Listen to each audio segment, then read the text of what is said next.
Bismillahirrahmanirrahim. Assalamualaikum warahmatullahi wabarakatuh. Kali ini saya akan memaparkan materi koneksi antar materi modul 1.4 Budaya Positif. Saya Tri Lestari, calon guru penggerak angkatan 9 dari SMA Negeri 1 Kebumen.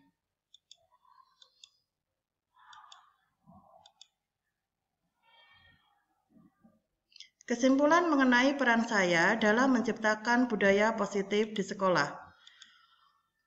Guru yang kompeten harus memiliki kemampuan untuk mewujudkan budaya positif di sekolah. Artinya, budaya positif dapat dilaksanakan dengan menerapkan konsep-konsep dasarnya, yaitu yang pertama, disiplin positif dan nilai-nilai kebajikan universal. 2. Teori motivasi, hukuman, penghargaan, dan restitusi. 3. Keyakinan kelas. 4. Kebutuhan dasar manusia dan dunia berkualitas. 5 adalah 5 posisi kontrol. Dan yang keenam adalah segitiga restitusi. 1. Disiplin positif dan nilai-nilai kebajikan universal. Disiplin positif adalah upaya menuntun anak-anak agar mereka mampu berperilaku dengan mengacu pada nilai-nilai kebajikan universal dan memiliki motivasi intrinsik, bukan ekstrinsik. Nilai-nilai kebajikan universal mengacu pada nilai-nilai atau prinsip-prinsip mulia yang dianut seseorang. Nilai-nilai kebajikan yang ingin dicapai oleh setiap anak Indonesia yang kita kenal dengan profil pelajar Pancasila. 2. Teori motivasi, hukuman, dan penghargaan, serta restitusi. Ada 3 motivasi perilaku manusia. Yang pertama, untuk menghindari ketidaknyamanan atau hukuman. Kedua, untuk mendapatkan imbalan atau penghargaan dari orang lain. Dan yang ketiga, untuk menjadi orang yang mereka inginkan dan menghargai diri sendiri dengan nilai-nilai yang mereka percaya. Motivasi yang pertama dan kedua merupakan motivasi ekstrinsik yang sifatnya cenderung tidak permanen atau sementara. Kemudian motivasi yang kedua merupakan motivasi yang bersifat intrinsik dan inilah yang seharusnya dimiliki oleh manusia secara umum atau dalam hal ini hendaknya dimiliki murid pada lingkup sekolah. 3. Keyakinan kelas. Tentang keyakinan kelas, guru berperan dalam mewujudkan keyakinan kelas atau sekolah dengan adanya kesepakatan antara guru dan murid.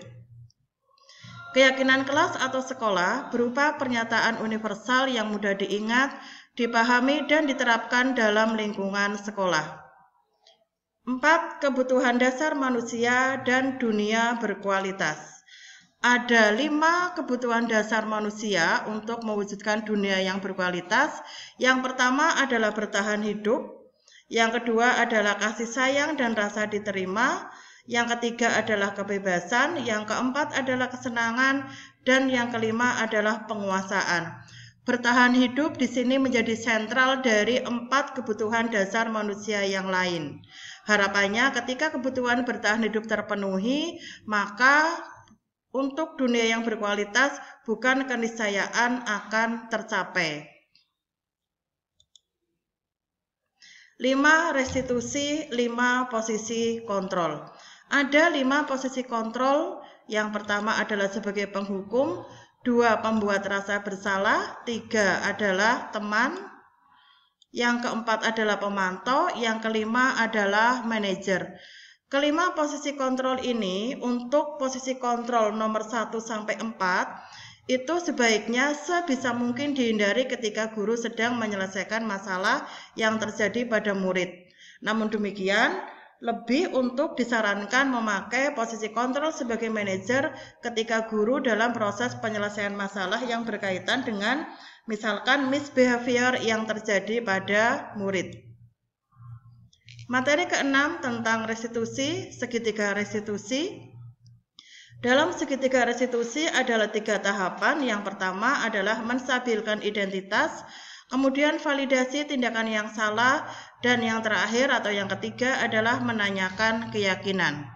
Pada tahap menstabilkan identitas, di sana kita berusaha untuk memberikan pemahaman bahwa setiap orang pasti pernah melakukan kesalahan.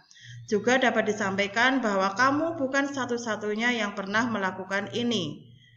Pada tahapan yang kedua, validasi tindakan yang salah di sini disampaikan kepada murid yang mengalami behavior bahwa misalkan kamu tentu punya alasan mengapa melakukan itu. Kemudian dapat juga ditanyakan, adakah cara yang lebih efektif untuk mendapatkan apa yang kamu butuhkan. Pada tahap yang ketiga, yaitu menanyakan keyakinan. Kita dapat menanyakan kepada murid yang mengalami misbehavior, misalkan keyakinan kelas apa yang telah kita sepakati. Kemudian dapat juga ditanyakan, kamu ingin menjadi orang seperti apa?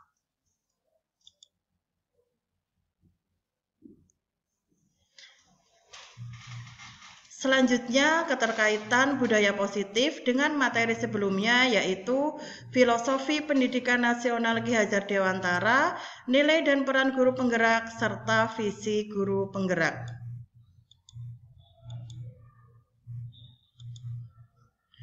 Budaya positif terkait dengan ketiga hal itu, yaitu filosofi KHD, nilai dan peran guru penggerak, dan visi guru penggerak dipaparkan sebagai berikut.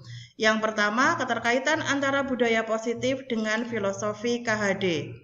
Dengan mengaplikasikan budaya positif di sekolah, maka tujuan pendidikan nasional sesuai dengan filosofi KHD, yaitu pendidikan yang berpihak pada murid dan bersifat menuntun sesuai dengan kodrat alam dan kodrat zaman, akan lebih cepat tercapai. Yang kedua, kaitan antara budaya positif dengan nilai dan peran GP diuraikan sebagai berikut. Budaya positif dapat terwujud jika memiliki 5 nilai guru penggerak, yaitu berpihak pada murid, mandiri, reflektif, kolaboratif, dan inovatif. Kemudian, budaya positif dapat terwujud dengan optimalisasi peran guru penggerak, yaitu menjadi pemimpin pembelajaran, menggerakkan komunitas praktisi, menjadi coach bagi guru lain, mendorong kolaborasi antar guru, serta mewujudkan kepemimpinan peserta didik. Kaitan antara budaya positif dengan visi guru penggerak diuraikan sebagai berikut, bahwa salah satu perubahan positif yang diinginkan sesuai dengan visi guru penggerak adalah terbentuknya budaya positif agar terwujud sekolah yang nyaman, aman, dan berpihak pada murid. Untuk mewujudkan visi guru penggerak tersebut adalah dengan membuat prakarsa perubahan sesuai dengan filosofi KHD dan profil pelajar Pancasila. Selanjutnya adalah refleksi.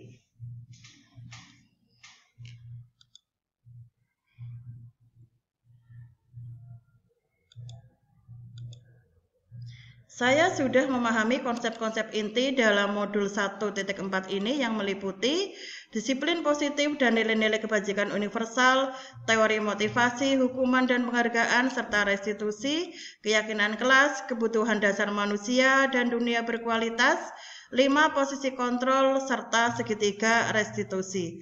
Seluruh konsep inti tersebut dipahami, diwujudkan dalam aksi nyata, dan dibagikan kepada rekan sejawat.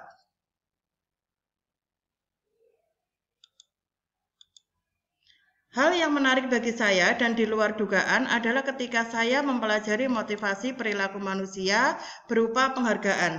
Saya mendapatkan pemahaman baru bahwa ternyata penghargaan dapat menjadi hukuman.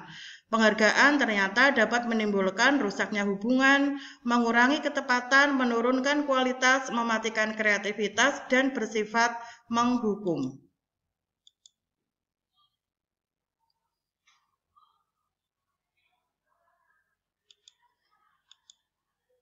Saya menyadari bahwa selama ini posisi kontrol yang sering saya perankan adalah sebagai penghukum dan pemantau.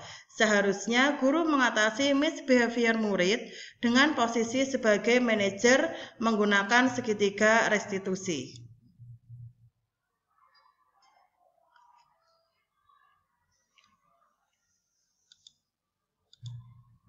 Saya menangani murid saya yang mengalami misbehavior berupa yang pertama, ada siswi yang tidak mengenakan jilbab sesuai aturan, dan yang kedua, ada siswa yang sering tertidur di kelas, yaitu dengan cara menggunakan langkah-langkah segitiga restitusi.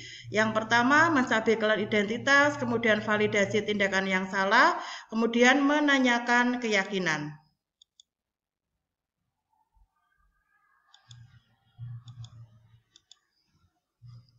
Saya sangat termotivasi untuk terus memperbaiki sesuai dengan nilai-nilai budaya positif yang ada di sekolah.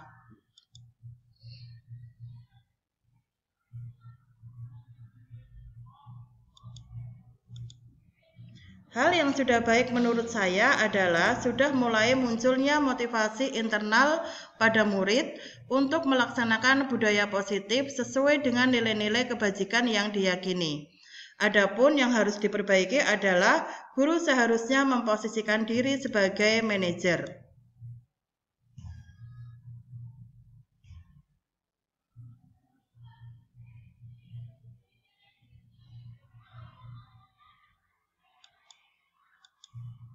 Sebelum mempelajari modul ini, posisi kontrol saya adalah sebagai penghukum dan pemantau.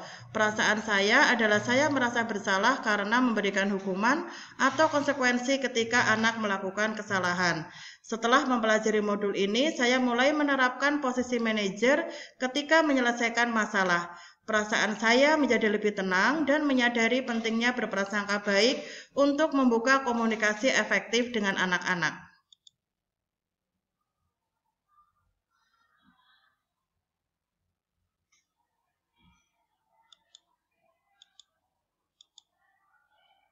Saya pernah mempraktikkan segitiga restitusi, namun saya tidak melakukan 3 tahapan restitusi secara utuh. Pernah juga saya sudah menggunakan segitiga restitusi, namun masih dalam posisi kontrol sebagai penghukum atau pemantau atau pembuat rasa bersalah. Adapun di tahapan yang sering saya lakukan, baru pada tahapan yang pertama saja.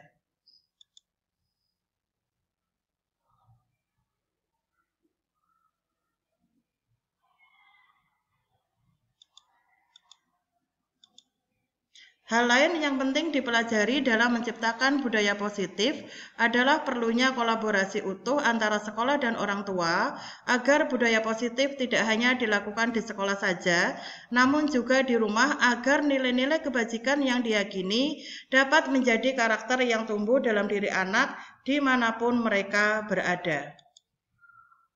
Demikian paparan dari saya tentang budaya positif. Saya akhiri dengan sebuah quote.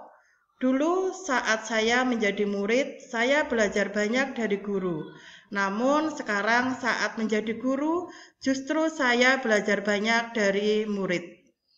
Pena Lestari, sekian. Wassalamualaikum warahmatullahi wabarakatuh.